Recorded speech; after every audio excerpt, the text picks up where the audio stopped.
do that real quick? No. We can turn it off. Be easier just to turn it off. Okay.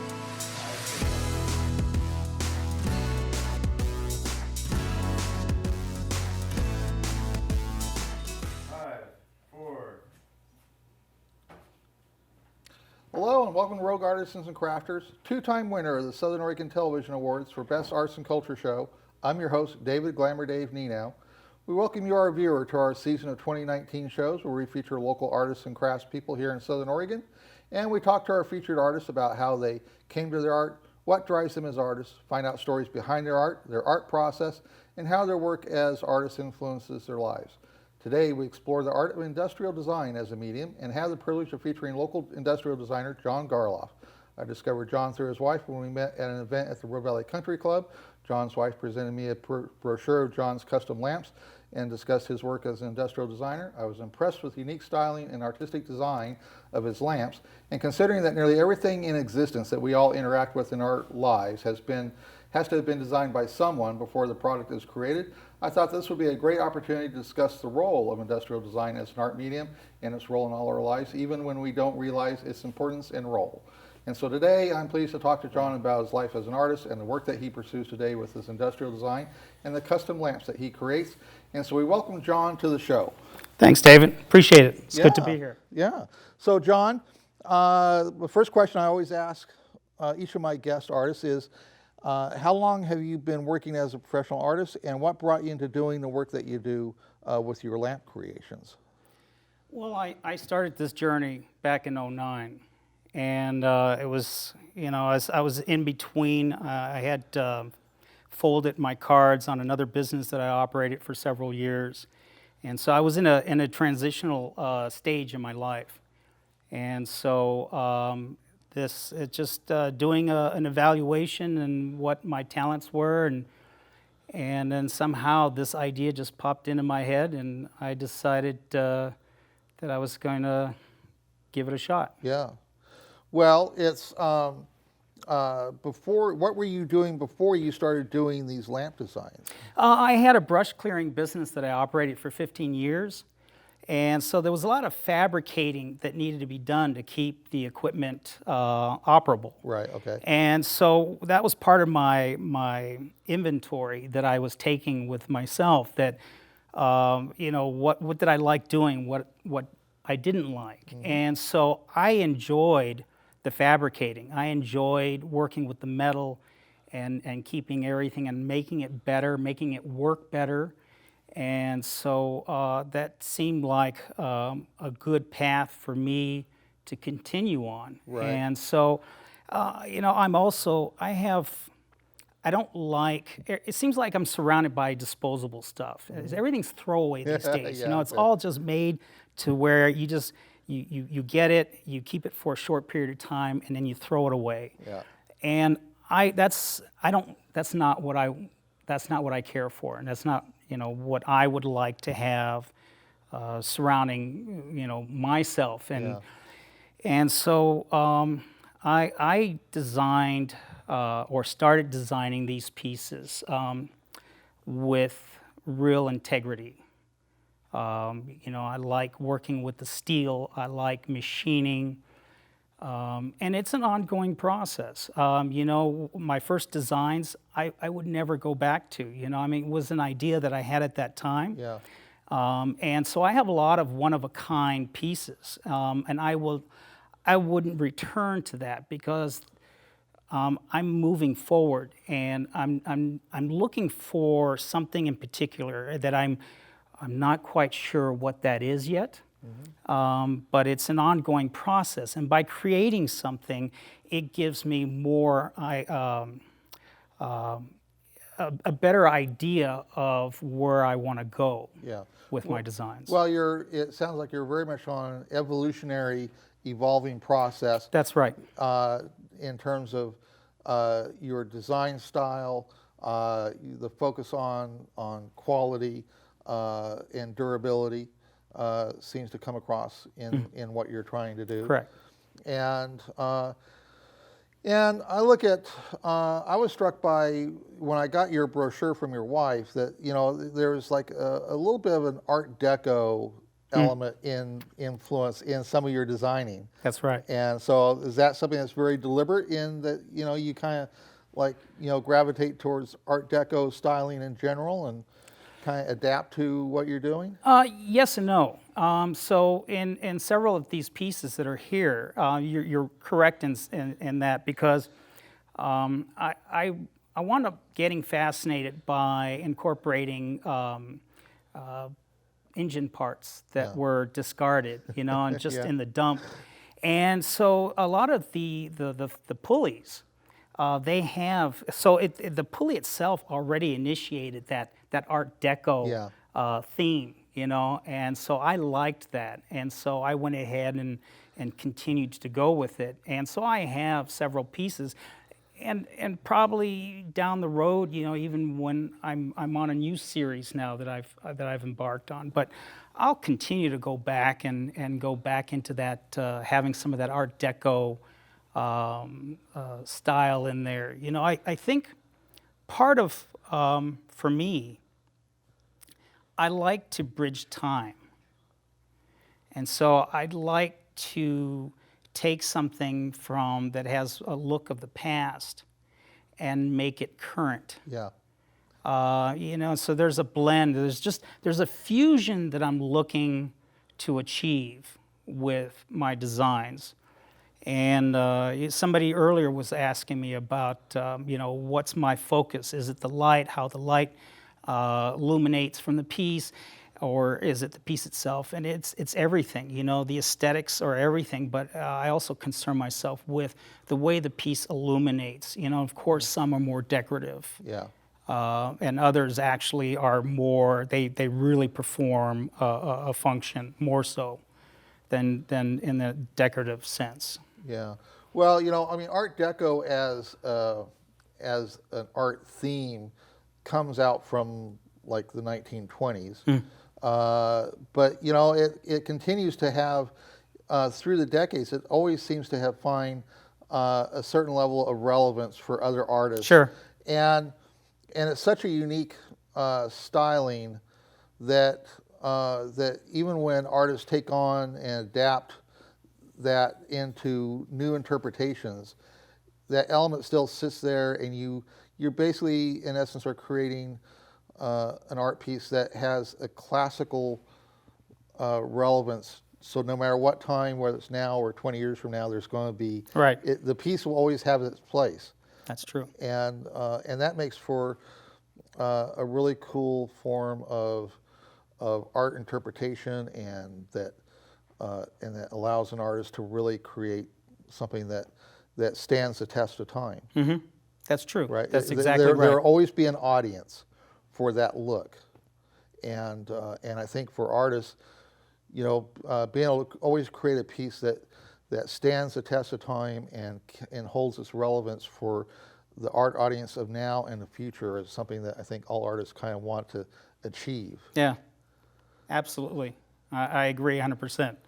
And it's sometimes it's easier said than done. Yeah.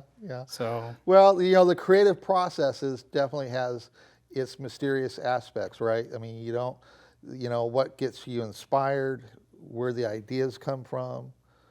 It just kind of, it's amazing. I've always been amazed at where I get my ideas from. What gives me the spark that says, oh, that's something, right? Right. And then be able to then pull that together and do whatever you do creatively. It's just, I look at your lamps designs and I just think, wow, these are really cool, and I could see having one of these lamps in my home for the remainder of my life, having no desire to want to get rid of it. It's an heirloom. Yeah, definitely. Yeah. To just back up a little bit, what you were saying about where the inspiration comes from. I've just started a new series, and this piece over here on my left is the first addition to the new series that I'm working on, and it's my architectural lighting design series. The inspiration came from a boat tour in Chicago. So my Okay. wife and I were visiting in Chicago, and it was just amazing seeing all the buildings and the different styles through the years and how they did this. Yeah. And it just, my head was overloaded. All of a sudden, I was like, oh, I could do this, I could do that. And this little tour that we did was already a few years ago. So it's taken this long, and I've Yeah. been brewing these ideas, and it's taken this long for me to finally say, okay, I'm going to do something. Yeah. I'm not going to just keep thinking about it. I'm actually going to do something. And so I'm really excited about this first edition. Yeah. Well, I would imagine that you're doing you're dealing in metals, you're dealing in machining processes, and I would imagine that the process of turning the metals and kind of putting bringing the piece together into your desired form, and doing this over the years, I imagine that process in itself kind of has to kind of foster the formulation of the ideas that you do and how you feel confident to take a next step into doing something that's different from what you've done before. Sure. Right. Yeah, it's all a matter of developing skill sets. Yeah. Like I mentioned earlier, I mean, I had a brush clearing business. Okay, so I fabricated to keep the equipment going, you Yeah. know. But so this was a whole other world for me to tap into this artistic side of myself. Yeah. And and there's other parts that play into this too. Some of which is, for me, it's like, I have old childhood wounds that I've gone back to, and I want to make peace with that. Yeah. And so it's like, for me, I've returned back to the sandbox. I'm a kid again playing in the sandbox, Yeah. except I play with metal. Right. Yeah. Well, I find that in all the artists that I've talked to, that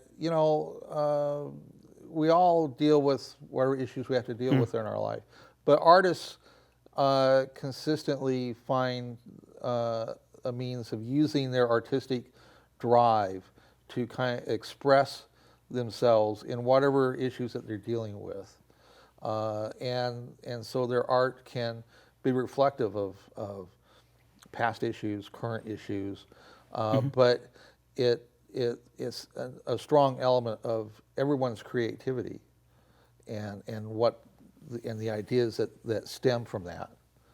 Right. So at this point, I mean, have what you've been going through kind of helped to resolve some of those kinds of things that Yeah. you dealt with before? Well, I think part of for me, it's I had issues with or some multiple Yeah, issues, right. but some of which, and just to kind of really narrow it down, with the self-worth, Yeah. and feeling disposable myself, for a long period of time. I for many years I've been brutal with my body because all the work that I did was just very physical, Yeah. and basically it just seemed like that's all that mattered, was that as long as I could do that job. Yeah. And with the brush clearing, I had surgeries. My arms were giving out, a hip. It just goes on and on. Yeah. And so for me, this was an opportunity to shine, and do something that I really felt good about myself. Yeah. In a deeper sense. Yeah, I mean, we all deserve to have some validation and high confidence in ourselves as individuals. Absolutely. And so the fact that you've found this medium and found this to kind of get you to the point where I would imagine that you feel confident to take on any idea that comes your way and know that you can pull it together. For the most part, there's still fear that comes in. Yeah. You know, it's like, for instance, this piece on my left, there's a lot of glass that I'm going to be working through for all the openings that I've created in this steel structure. And it's funny because I didn't have that problem when I was cutting the steel structure. I mean, I basically just cut this thing out of a 4x4 chunk of steel, you know? And, but now I have so much invested into it that I'm going to do something that's out of my norm. Right. And out of your comfort zone. Right. And so, you know, I'm ready to do it. Yeah. But there's an element of fear that's also kind of like holding me back a little bit, you know. So I have to just kind of leap, and just make that plunge. Right. Well, you talk about the starting process for that piece, and we've got a slideshow, and including some images of you working on that, and then there'll be pieces of some of your designs, and we'll talk about those. Okay. So if the control room can bring up the slideshow, and we'll begin to talk about the images. So now this is the starting of that piece. That's correct. Right. That's exactly it. That's where it started. It was just this big 4x4, 3/16 thick square tubular piece of steel. Yeah. And so this was my first idea to at least take the plunge for this architectural design series that I'm so excited about. And so these next several designs that I'll be doing will be, they'll represent buildings, and you know, they'll have that integrity and that masterfulness, you know, the way they stand. But yeah, it's just a process to make the holes and then create the openings and then just continue. Yeah. So let's go on to the next image. This image pertains to this piece in the back here that I call a cathedral, and so that's the beginning phase of that. Okay. All right. Let's go on to the next. That is the beginning. That's the base for the piece that's directly behind me. Right. Okay. And let's go on to the next. Now that is a more finished picture of this piece. Yeah.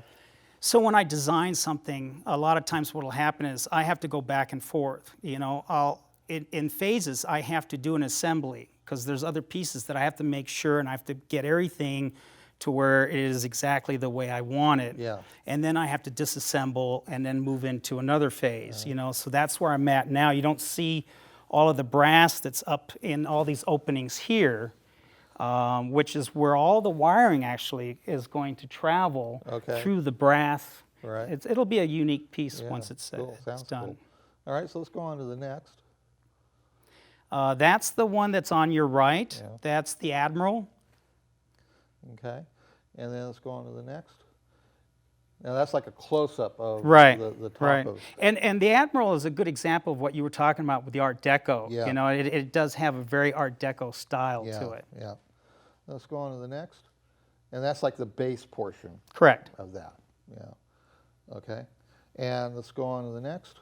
And that's the Cathedral. Okay. And let's go on to the next. And then that's like the close-up of the Correct. top. And then go to the next. And that's the close-up of the base. base. Yes. Yeah. There's so much to it. Yeah, no, it's cool. So let's go on to the next. And that's the one behind me. All right. And let's go to the next. And that's the close-up of the Correct. top. And then we go to the next. And that's the close-up of the base. Correct.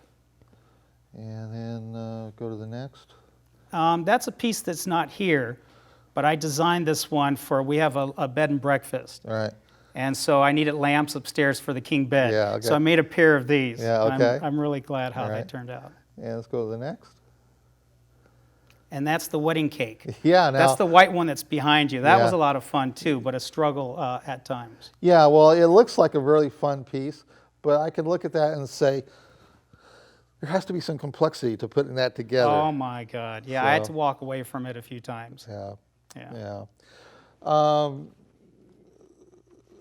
So now, in terms of like the piece behind you, the top, the glass shade. Right.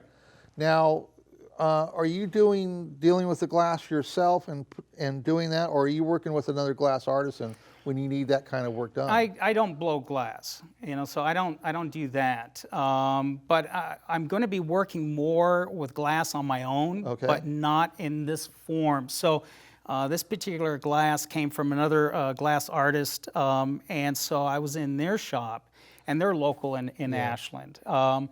And so he had this piece sitting there, and so I bought it, and I put it away. And it was probably maybe 2 years later on that all of a sudden I was working on this piece. Yeah. And the two just came Right. together for me. Yeah. So you're kind of like at the starting phase of kind of learning to work with glass as part of your skill set. Correct. Okay. And but there's a tremendous base of incredible glass artisans in our region.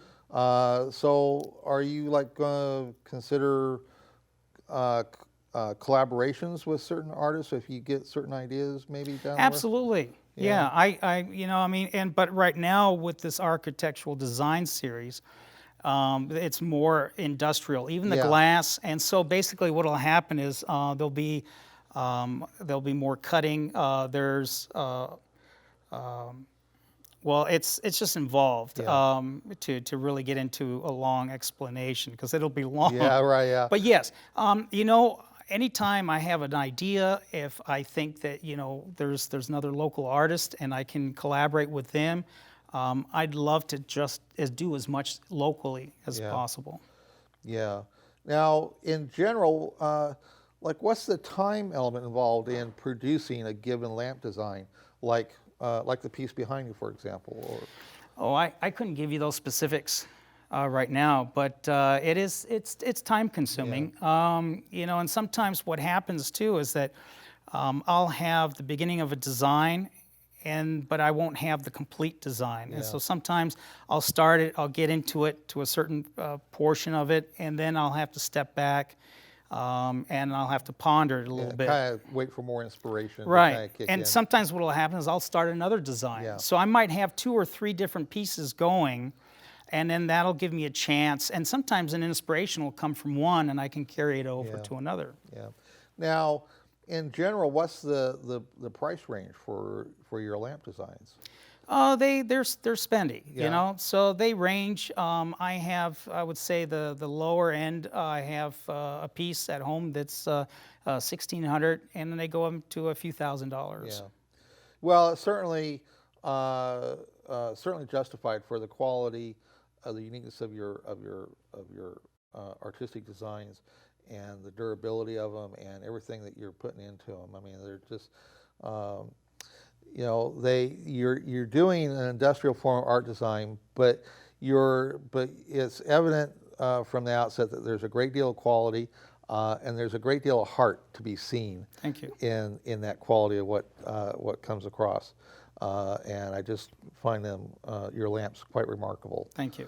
Now, are you up for like personal commissions? Someone wants you to comes to you and wants like a certain kind of an idea of a lamp design? We do that kind of work? Oh, I'm open to that. It's I'm up for that challenge.